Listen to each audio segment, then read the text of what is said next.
Hi, Greg Alderman. Welcome to One Voice Board. Today we're going to talk about principle number 7 of the principles of governance: determine the goals.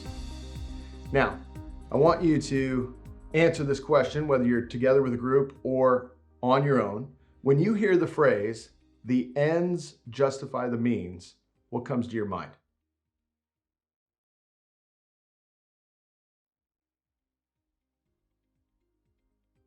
Okay, hopefully you felt a little pinch when I asked you that question, because we all should recoil a little bit when we hear the phrase, the ends justify the means. They don't, right? We can't use evil means to accomplish godly goals. So we've already covered that in talking about our boundary principles. We will act ethically and morally and legally, and more importantly, biblically, in order to accomplish our goals, our ends. Now, I'm going to use a little illustration for you that I hope will help you understand what we're talking about today. I was an engineer student once upon a time, and I had to study control systems. A control system is essentially a feedback loop for a machine or a process.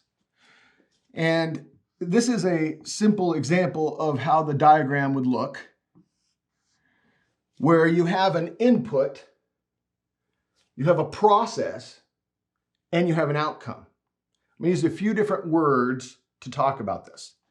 You have an input, or you have resources. As a church, we have lots of resources. First of all, in a spiritual sense, we have been given spiritual gifts as resources. We have been given people, if you will, people who are a part of our organization that are entrusted to us, that have gifts. They not only have spiritual gifts, they have natural abilities. We have people who have time. We have people who have financial resources. So all of these things are resources for the organization that Jesus gives to a church. I heard someone say a long time ago, everything a church needs to accomplish its goals right now already exists within that church.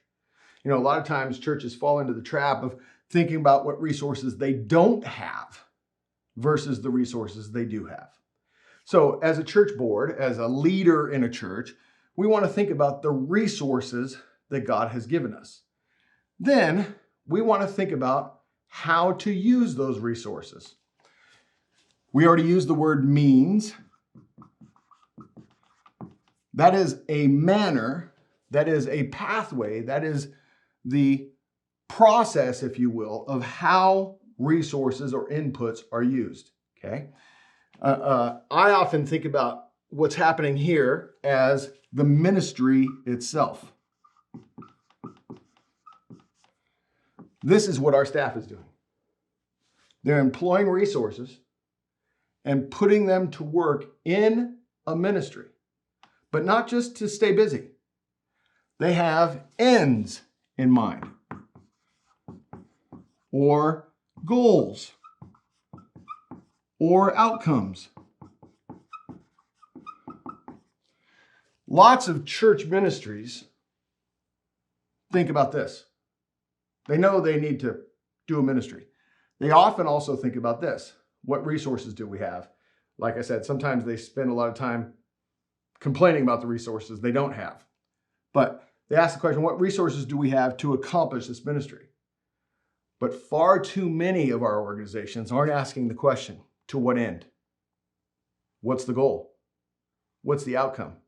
I told a story in a previous video about a ministry that people in my church were asking for that didn't accomplish the goals the organization had. And one of the leaders finally looked at this basic process and said, hey, we're doing great stuff here, but it's not accomplishing what we want to see. So we need to change it, or we need to do something different in order to accomplish the goals that we want to see as a church. Now, if you've gotten to the place in the life of your ministry where you're thinking about this, you're doing really well. Here's the last piece. We not only determine the goals, but we also have to measure the goals. We have to have some kind of feedback.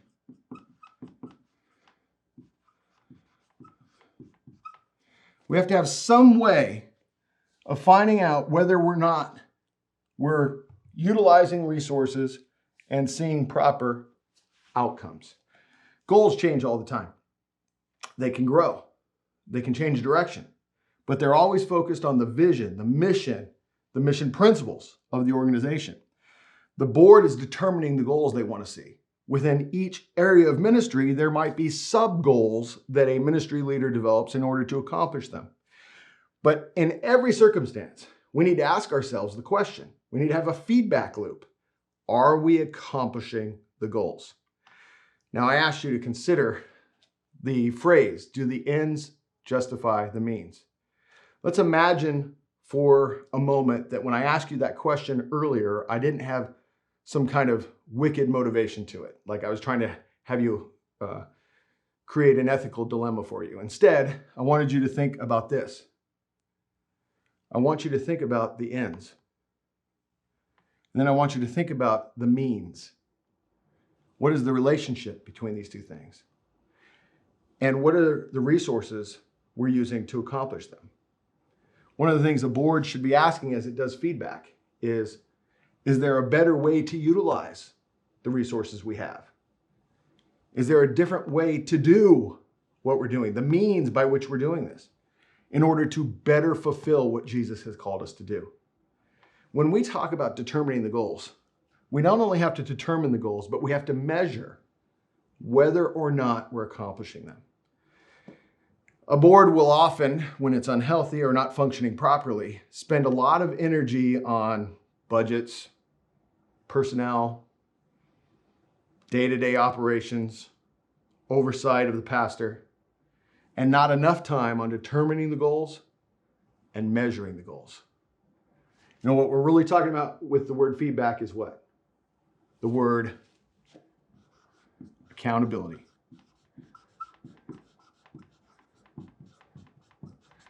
This is as integral to determining the goals as any other thing in the process. Is there accountability for the authority and responsibility we've given our staff? For the resources we've been given by God? Is there accountability for how we're using what God has given us? If the board doesn't ask that question, trust me when I tell you, nobody else in the organization is likely to ask that question either. My prayer today for you is based on Colossians 3:23. Whatever you do, work at it as working for the Lord Jesus Christ. And remembering the parable of the talents, there's going to be an accounting for us, isn't there? In how we employed what God gave. When we arrive at that day of days, may we hear with all the great saints who've gone before us and those who are still to come until Jesus comes again. Well done, good and faithful servant. We'll see you next time.